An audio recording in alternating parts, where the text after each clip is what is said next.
The third chapter, and we are always looking at this equation, which is the fundamental equation of macroeconomic equilibrium. So for the time being, we had considered only consumption. Now let's add investment. So for the time being, I just consider that my economy I have consumption and investment. Let's see how investment works.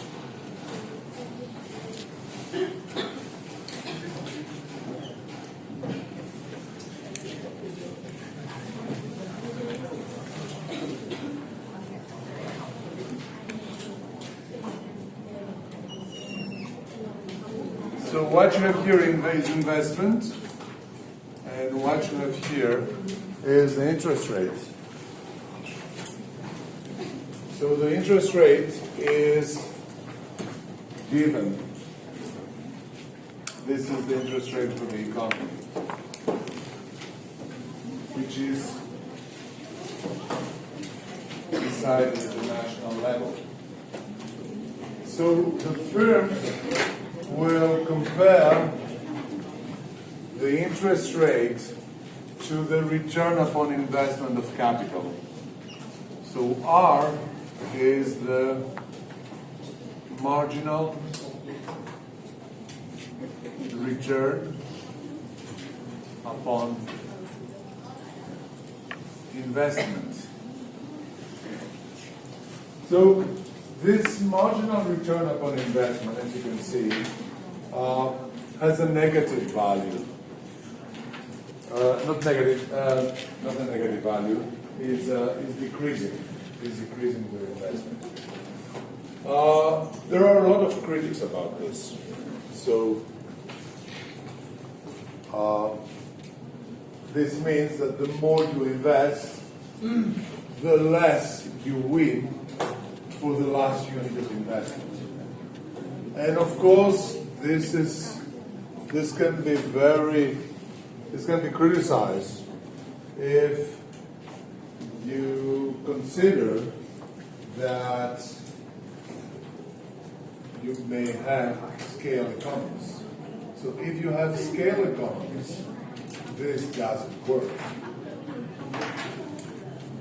The thing is that on this analysis here, microeconomics will stay very, very shy. It's the idea of you're lost in the desert, and what is the value of the first glass of water? It's very important. And then the second glass of water, a bit less important. The third glass of water, much less value, you're not so thirsty. The fourth glass of water, almost no value because you're not thirsty anymore. But this is not quite correct when we look at investment. Nevertheless, this is a decision, this is the way they represented it, which means that you will compare your return upon investment. So, two possibilities. A firm has capital, and they want to decide to invest or to put their money in the bank and get interest rates. Well, they will compare what is the return of investment, what is the return of putting the money in the bank, which gives interest.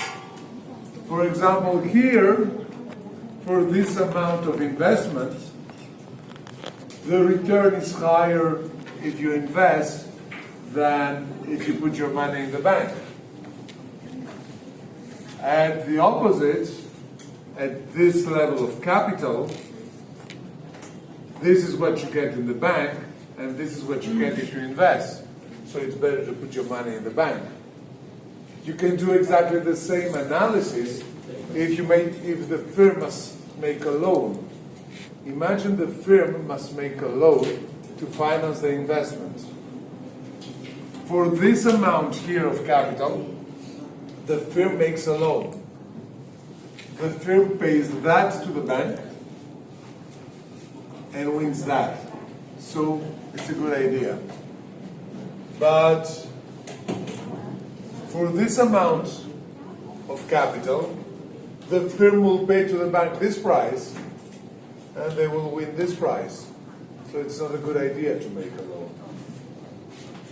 So there is an optimal size of investment, which is given by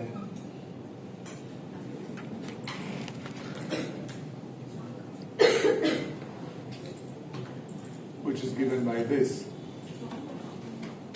So this is the optimal size of investment in your economy for this interest rate. What happens if interest rates decrease? If interest rate decrease, let's say if it goes here, then I1, then investment increases. If interest rate increase, then investment decreases. Okay?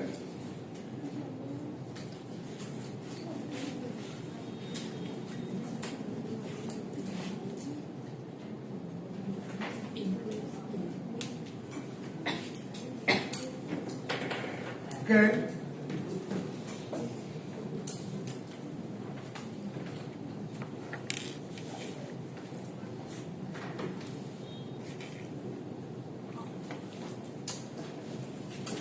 Can I erase?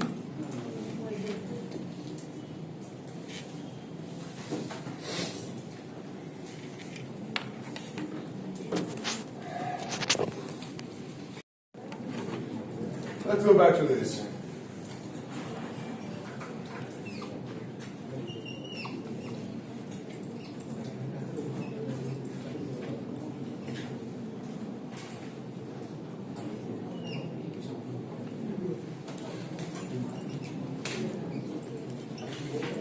So I have the level of optimal investment in my economy.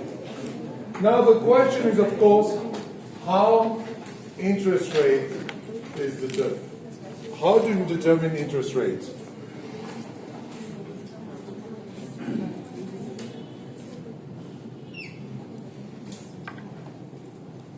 Okay?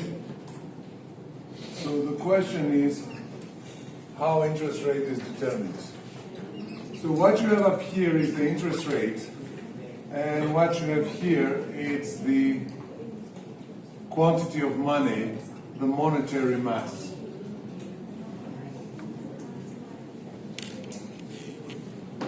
So how is the demand when it comes to monetary mass?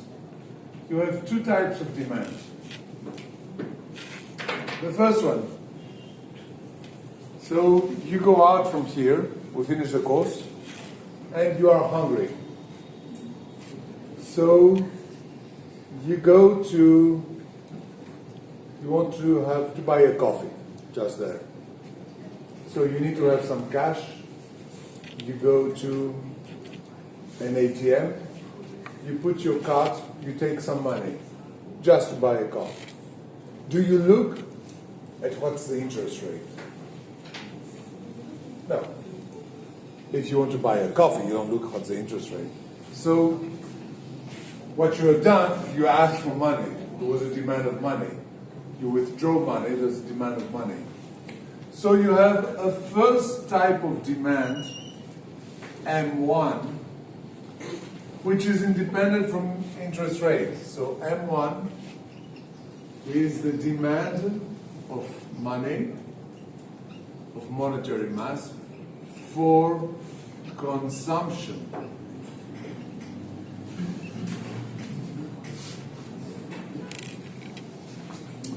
Now, you want to buy a house or a car. So you want to go to look at the bank and you say, I need money, I need a loan to buy a house or a car. Do you look at the interest rate? This time, yes. So there is a second type of demand of money, which is like that, M2, which we will call M2, demand of money for speculation. Now, the word is not quite good, speculation, because it leads to something rather bad.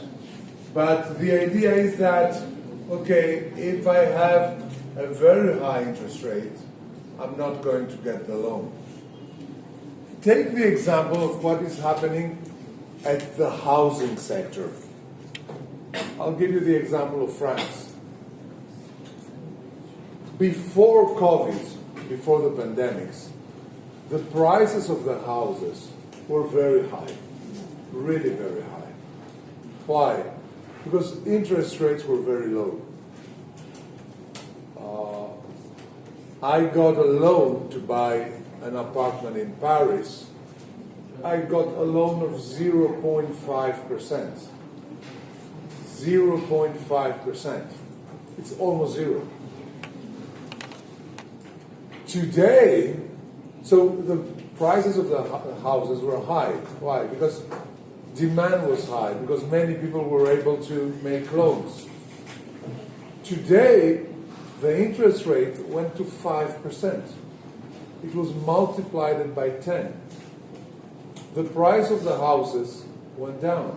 Why? Because demand went down, because there are not so many people, because paying 5% in a housing loan, in a real estate loan, it's very much money. It's huge. That makes something like 50% more of money giving at the end. Okay? So, when interest rates are high, demand is low. When interest rates are low, demand is high. And the sum of the two, so M here, is the sum of M1 plus M2.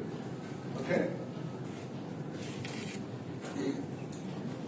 Now, what about the supply? The idea is that the supply is decided by the central bank.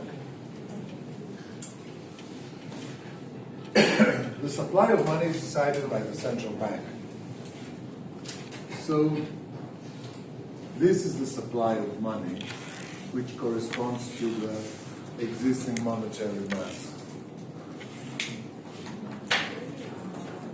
How does the central bank control the supply? Let's take a small bill. It's an old 1,000 dong bill. So what is written in this old 1,000 dong bill? I don't know how to read Vietnamese, okay? But I'm sure that somewhere here it's written Central Bank of Vietnam. And if you look at that, there is a number, which means that the central bank knows exactly how many bills are outside. Basically, what this bill represents, it's a debt of the central bank towards me.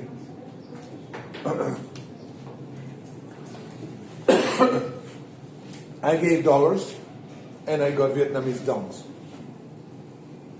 So the Central Bank of Vietnam said, okay, Michel Dimou, we owe you that in dollars.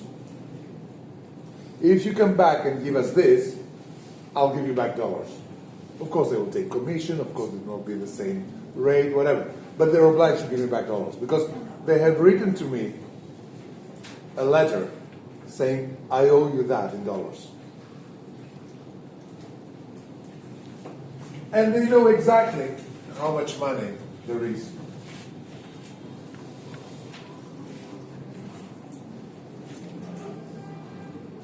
So, by controlling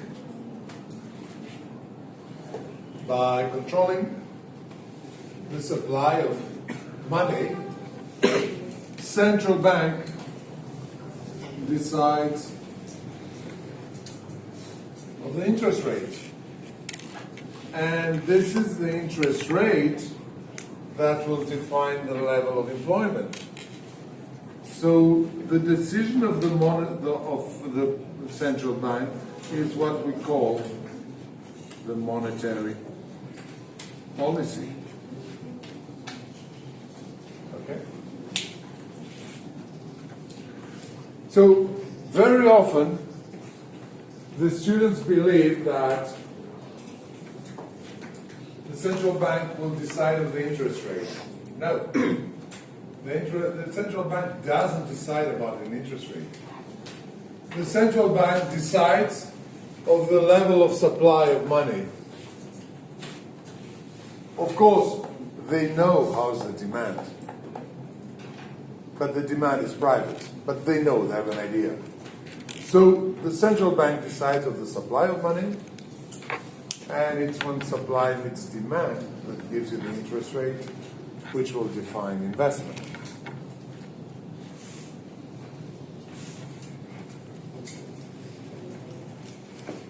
Okay? Questions?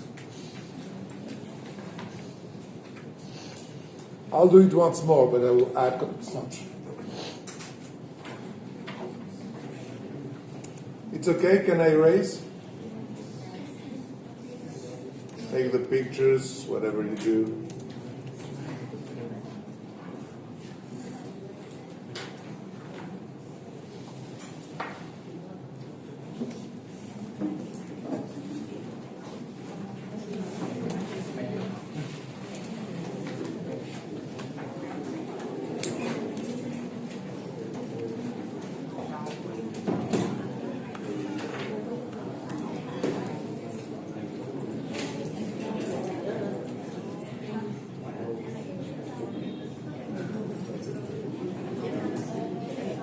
I can already erase this.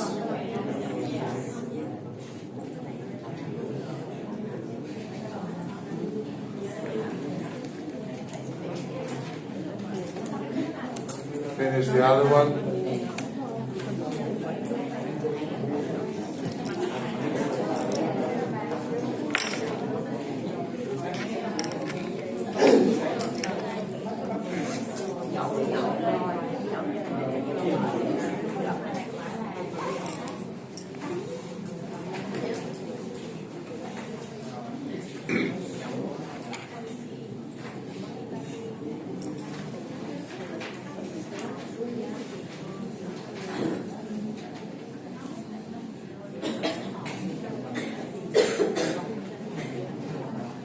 Okay?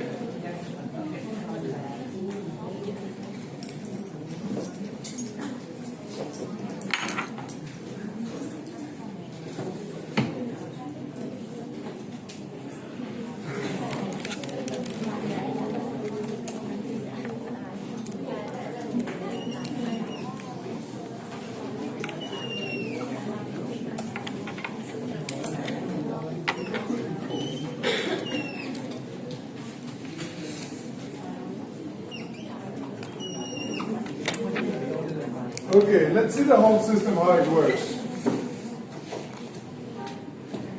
So what you have here is the monetary mass.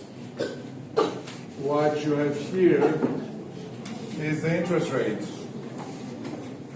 What you have here is demand of money for consumption. What you have here is demand of money for speculation. What you have here is added M1 plus M2.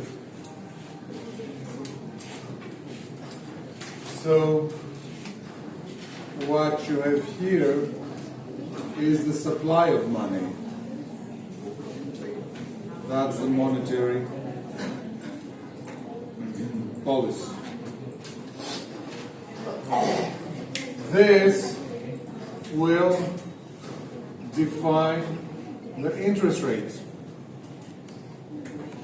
So you take this information here and you go there. What you have here is interest rate and investment. You put here the interest rate. And this is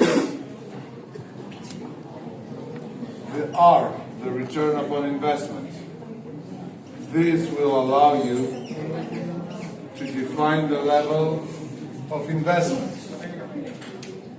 Then you go here, and what you have here, you have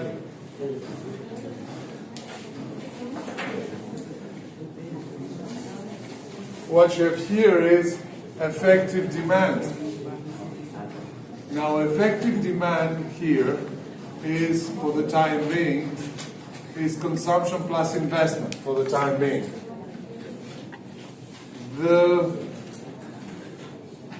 This line here gives you the equality y is equal to df with y. What you have here is consumption. C is equal to C0 plus Cy. And you take this information about investment and you add it here. So what you have here, CO plus I, and this will give you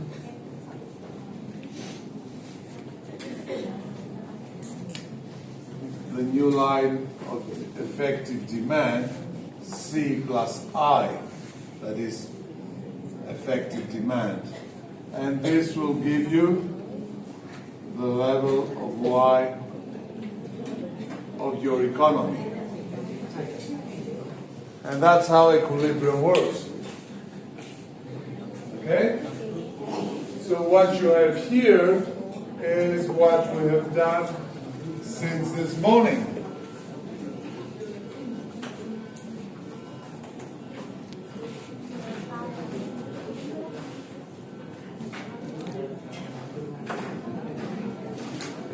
And even let me put it in blue for the time being. Let me put it in blue.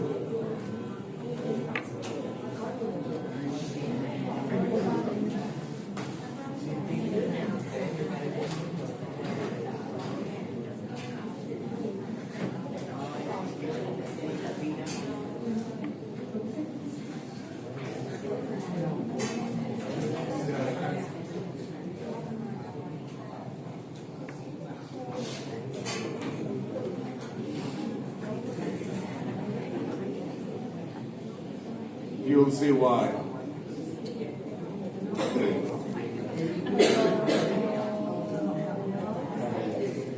Nothing changed, I just changed the color. I will explain you why.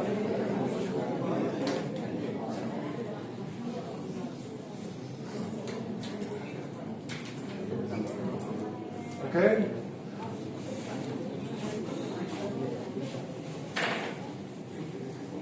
So once again, the meeting between supply and demand in the monetary market defines interest rate. Then you go to the financial market. Financial market, you compare interest rate to the return, the investment return.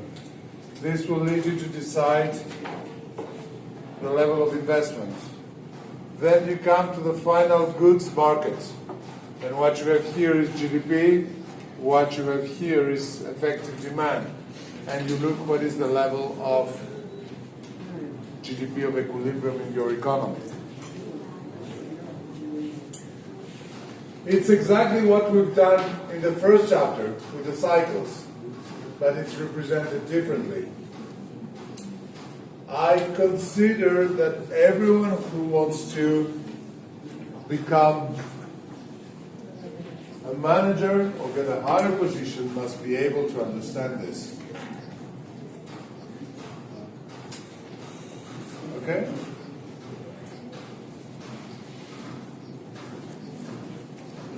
Now,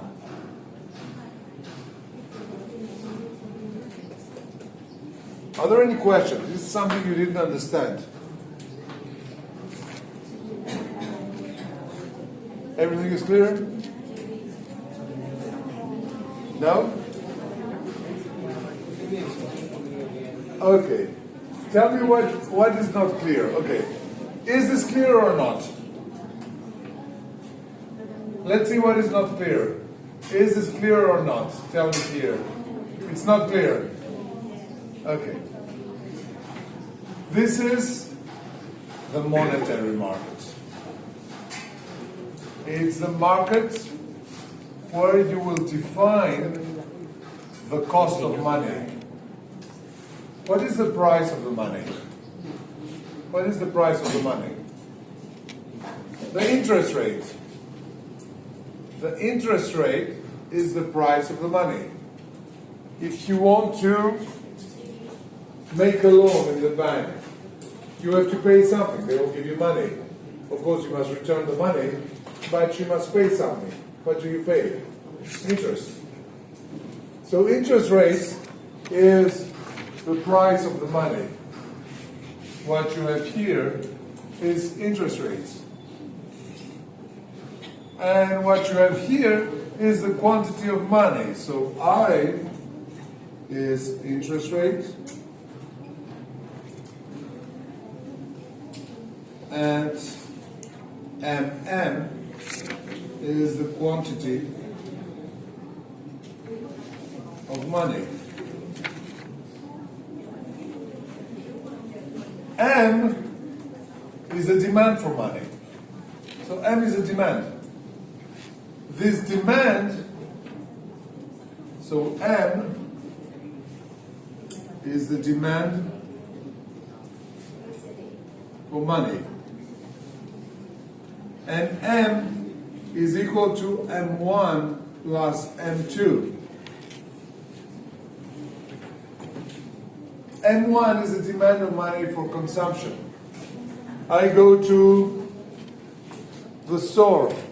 I want to buy whatever, I don't know, something to eat, something to drink, even a watch. I want to buy a watch.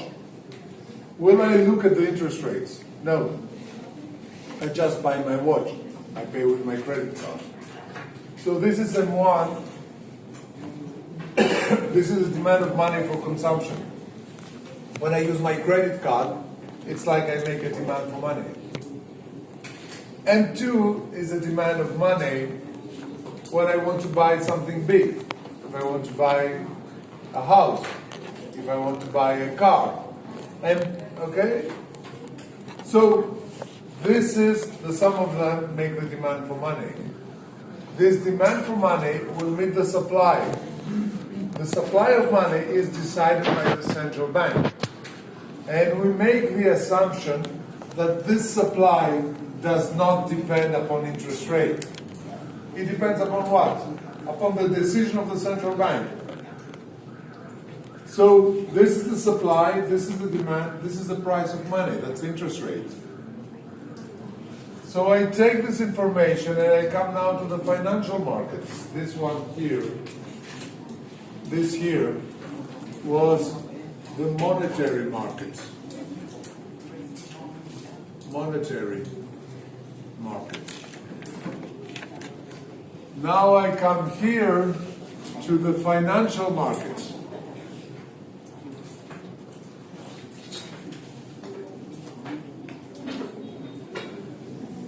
Now, when I come to the financial market, the interest rate is given. We defined it here. So this is the level of interest rate. I compare interest rate to what? To the return of investment. So R is the marginal return upon investment. This R here. So this R allows you to compare, is it better to put the money in the bank or to invest? And this will define the optimal level of investment in your economy. Now, once you have this investment, you go to the final goods market.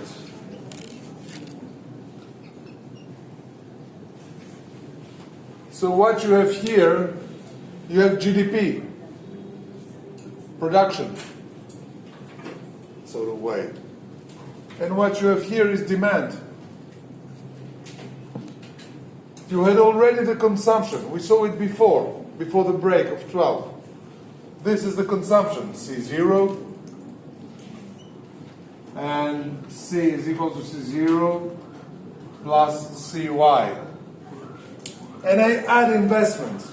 Basically, investment is added as a constant, because investment doesn't depend upon Y, but depends upon I. So I'll add here this investment, so the line will go up. So this line here represents C plus I. And this will give you the new level of equilibrium, which is Y. What is not clear? This one? Okay, here you got investment, right? Let's do it again.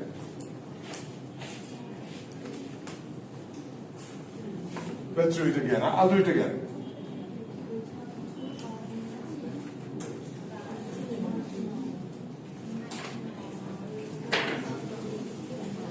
What did we have before?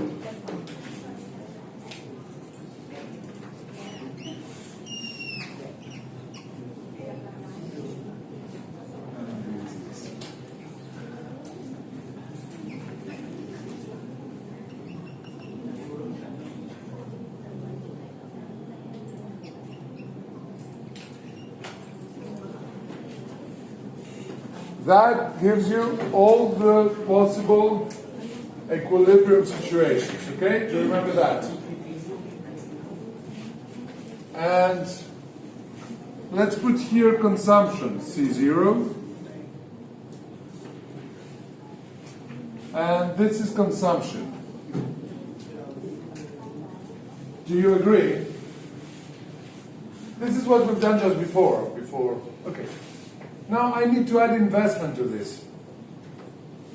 How do I add investment? So I take the investment here. We decided the investment is this. This is the quantity of investment. And I will add it here. So I just add investment. So C0. I add C0 plus this quantity of investment. And then I'll make the same line. I mean, my line investment does not depend upon Y. Investment depends only upon I. So it's the same for all levels of Y. So I will just increase my line, it will go up. This was the line C, this is the line C plus I.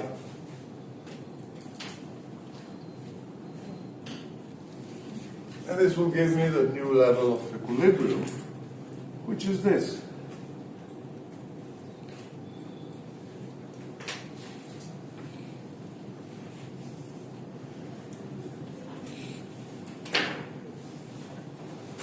It's better? Okay. Now I have put in red what is the economic policy of the state.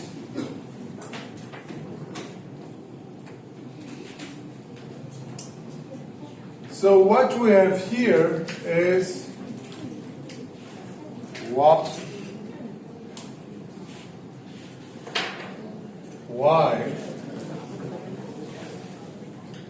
is equal to C plus I. Let's add now public expenses. Let's add G plus G. So this is equilibrium in a closed economy. This is equilibrium in a closed economy. I don't have exports and imports. But if it's a closed economy, this is the equilibrium. How do I add G? How do I add public expenses? Well, public expenses, okay, so G is public expenditure decided by the government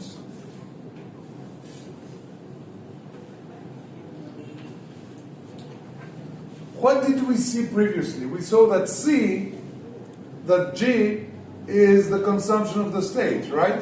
Do you remember this? So basically, I will come up here and I will add G. So this now is C plus I plus G.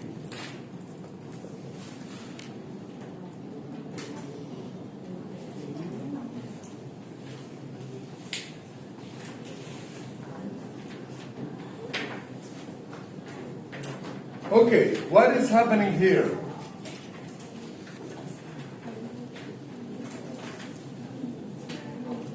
Imagine that without public expenses, this is my GDP of equilibrium. But this could be a GDP of equilibrium with unemployment. Imagine that the state, the government says, I need to increase demand so I can increase production, so I can increase employment. So by doing public expenses, what happens? Demand increase. If demand increase, production increase. And if production increase, employment increase. So what you have in red are the two policies of the state: monetary policy, public expenditure policy.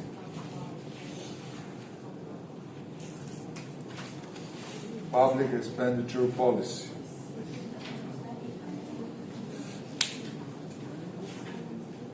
So the state can intervene in two levels.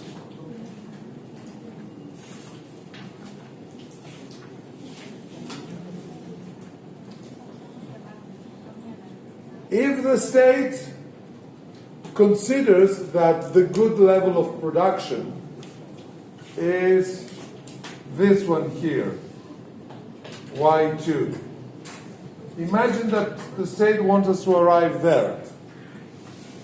He says here, for this level of GDP, this is the full employment GDP. For Y2, there is no unemployment. How can I arrive this here? The first option is to increase public expenses. If I increase public expenses, I will get to this. What is the second possibility? The second possibility is to increase the monetary mass. If I increase the monetary mass, what will happen? Interest rate will come down.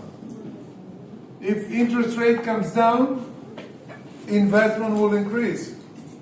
And if investment increases, this will go up. And if this goes up, I will get to this. So I have two ways: public expenditure, monetary policy.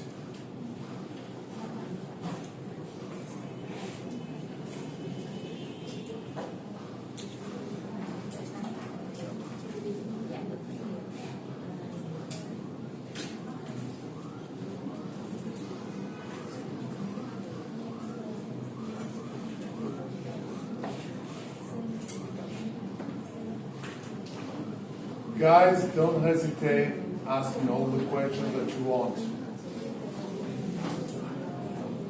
Is it clear?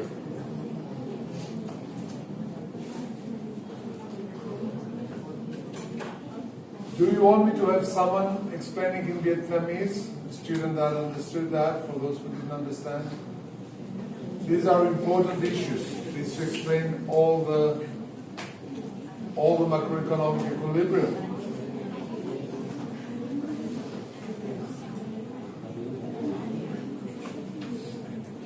Okay. Once again, any questions?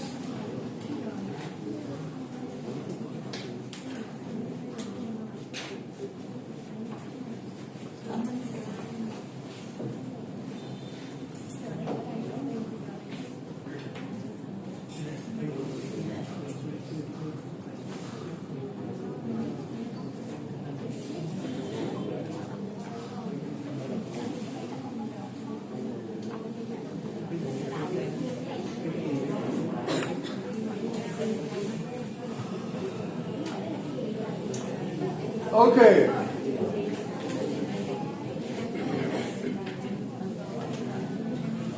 Let's see the critics.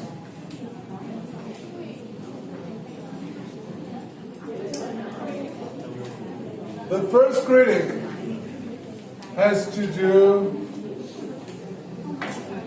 with, let's start with the monetary policy. Guys. The first critic has to do with monetary policy.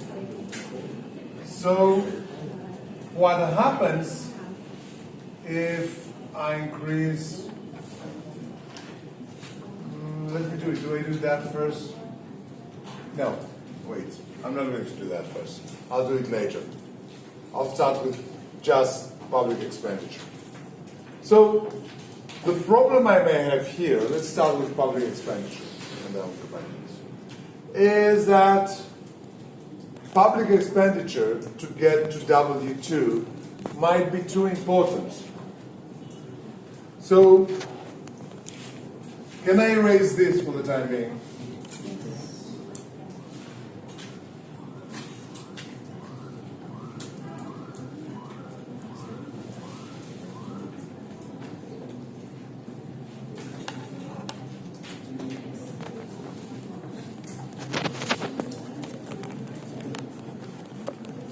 So let's see public expenditure. So to get here, I need to increase more public expenditure.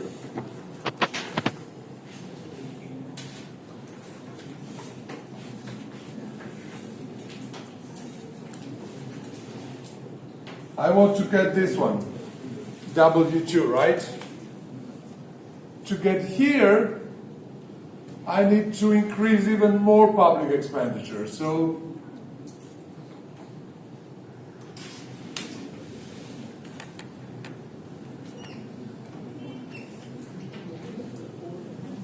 I must get up here. So I need to increase even more public expenditure, CO plus I plus G2. So I need to increase that to get up there. Okay? What is the problem if you increase public expenditure? Remember what we saw. Now you must try to build together the chapters. What we saw in the first chapter. We saw that T is equal to G plus YS plus F.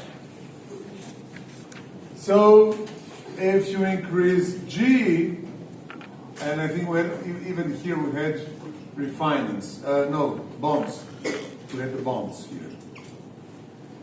If you increase G, you must increase T. But if you increase T, what happens? Look at the second chapter. Households. Income. So what you had here, let's say resources, I put all together, 3,000. You had here expenses, 1,500, I just put separately income taxes 500, and this would give you an available income of 1,000. And then you would come to the next one, use of income, and you would have YN 1,000, consumption 800, and savings 200. Now, if you increase G to get here, and you pay with taxes, what will happen? Next time you need to put taxes up to 800. Now if you put taxes to 800, what happens to your available income? Your available income goes to 700. If available income goes to 700, then consumption cannot be anymore 800.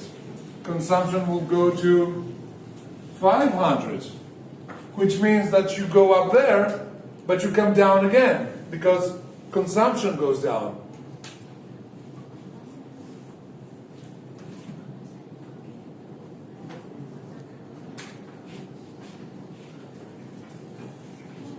Second option, you decide to make a loan outside, plus, so now let's do it differently. Imagine that the households don't want to reduce consumption. If the households don't want to reduce consumption, what will happen? The households will make loans. Now, if the households make loans,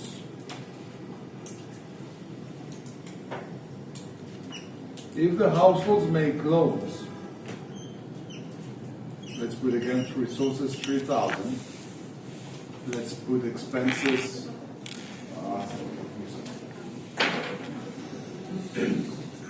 Expenses 1,800. And let's just put differently the interest rates that are paid, 200. That will make an available income of 1,000. And this is income. And at the use of income, resources, expenses, available income 1,000, consumption 800, savings 200. Now, if you make a loan, what will happen? The next year, you will pay some more interest rates. You will pay 250. So it was here 200, let's put it in red. You will pay 250. So available income will go to 950. And consumption will go to 750. And the year after, you will still have a loan, interest rates will go to 300. So available income will go to 900. And so consumption will go to 700.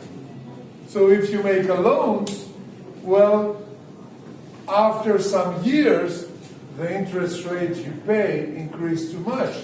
And you must pay the people who gave you money. So you pay people who gave you money, and you don't have enough money to consume. So this is not a good solution, and this is not a good solution either. Third question, okay, what if we increase the bonds, government bonds? Well, the problem is that if you increase the government bonds, you take money from the firms that cannot invest. So investment will go down. So it's very easy to show it like that, but in reality it's much more complicated. And this is why you need chapter 1, chapter 2, chapter 3, because you see, we use in every section to understand the problems of macroeconomic equilibrium.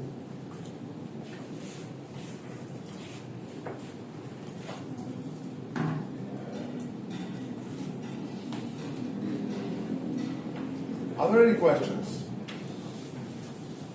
Is it something that's not clear?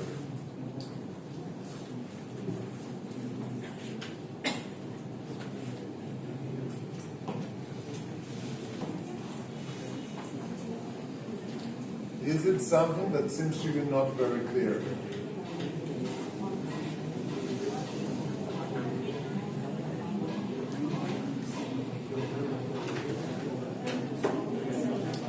Okay.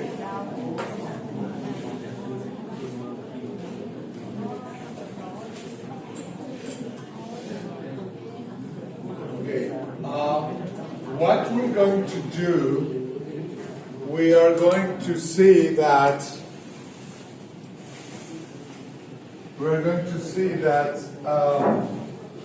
basically you don't need to have such an important level of public expenses. Why? Because public expenses can create a direct and an indirect effect. But we'll do that tomorrow morning. I will write down now what are the advantages and disadvantages of the two policies. So let me erase this.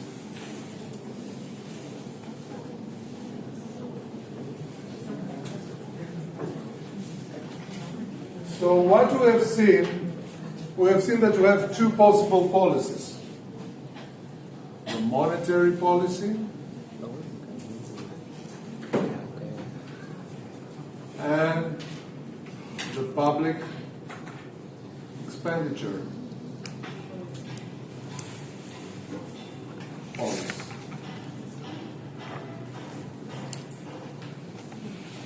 The advantage of this one is that it's direct, while this one is indirect.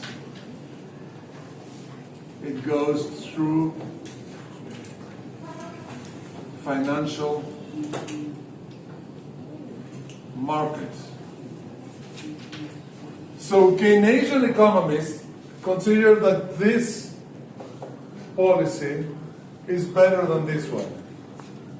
What you want to do, the aim, is to increase Y. This is the aim. That's economic growth.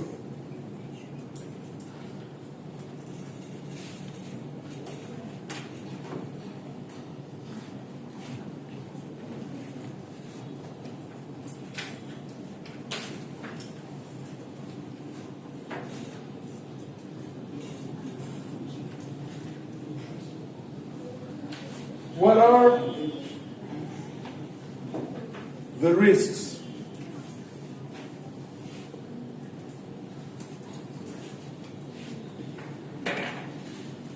The risk here is inflation. If you increase monetary mass, the risk is inflation. What is the risk up here? The risk here is decreased consumption or increased public debt. Increased consumption here through taxes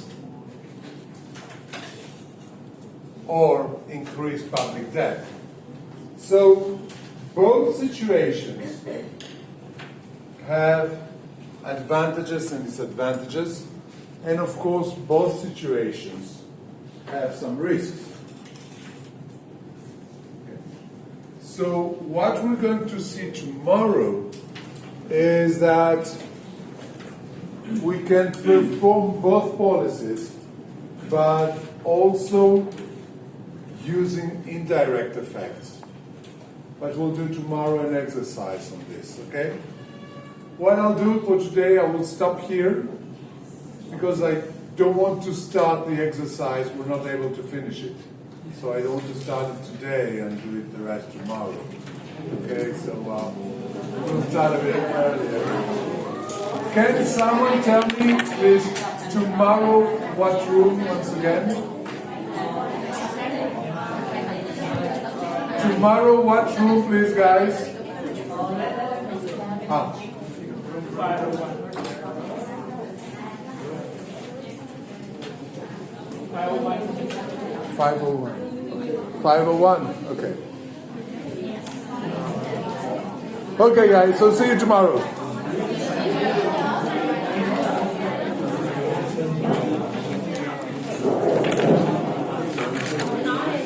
Oh.